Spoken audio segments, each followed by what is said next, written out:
Assalamualaikum warahmatullahi wabarakatuh. Perkenalkan, nama saya Anissa Ahmad, jurusan Pendidikan Matematika. Mata kuliah Dasar-Dasar Pengembangan Kurikulum.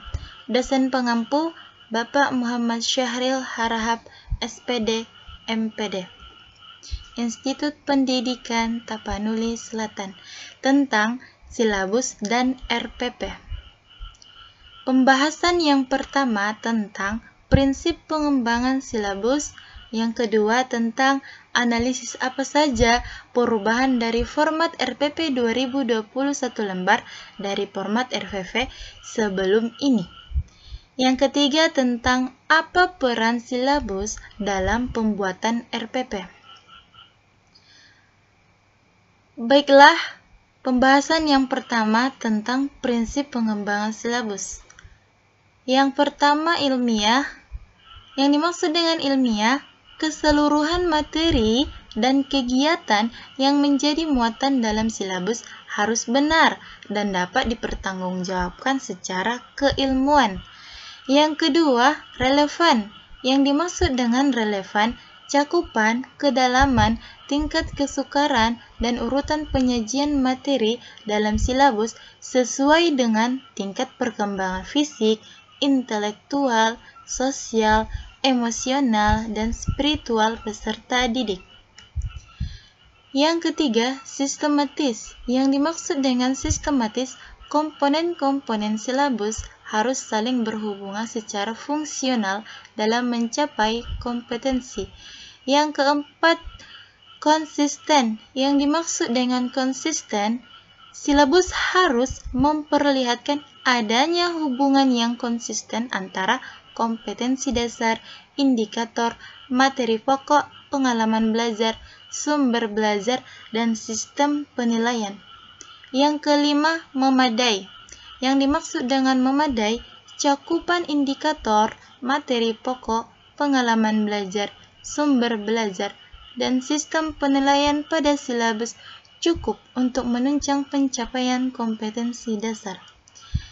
Yang keenam, konteks dan kontekstual. Yang dimaksud dengan konteks dan kontekstual, cakupan indikator, materi pokok, pengalaman belajar, sumber belajar, dan sistem penilaian dalam silabus memperhatikan perkembangan ilmu, teknologi, dan seni mutakhir dalam kehidupan nyata dan peristiwa yang terjadi. Yang ketujuh, fleksibel. Yang dimaksud dengan fleksibel, keseluruhan komponen silabus dapat mengakomodasi keragaman peserta didik, pendidik, serta dinamika perubahan yang terjadi di sekolah dan tuntutan masyarakat. Yang kedelapan, menyeluruh. Yang dimaksud dengan menyeluruh, komponen silabus mencakup keseluruhan ranah kompetensi, yaitu kognitif, afektif, dan fisik-komotorik. Pembahasan yang kedua tentang analisis apa saja perubahan dari format RPP 2021 lembar dari format RPP sebelum ini. Apakah yang dimaksud dengan RPP? Rencana Pelaksanaan Pembelajaran atau disingkat RPP adalah pegangan seorang guru dalam mengajar di dalam kelas.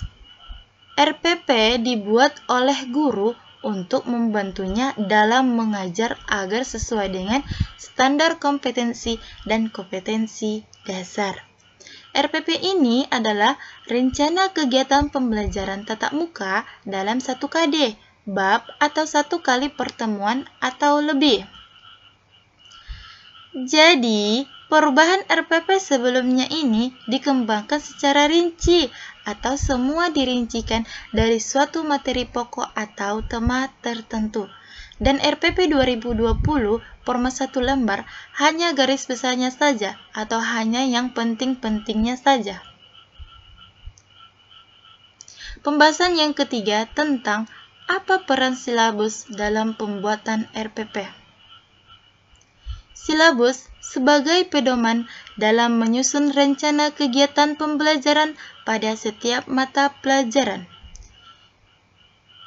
Silabus menjadi acuan dalam penyusunan rencana pembelajaran untuk semua kajian mata pelajaran ataupun pengelolaan kegiatan pembelajaran dan pengembangan penilaian hasil pembelajaran.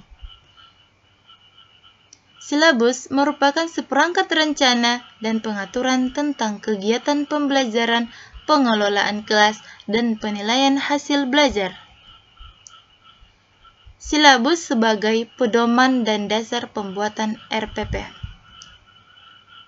Mungkin cukup sekian yang dapat saya sampaikan. Jika ada kekurangan dan kehilapan saya minta maaf.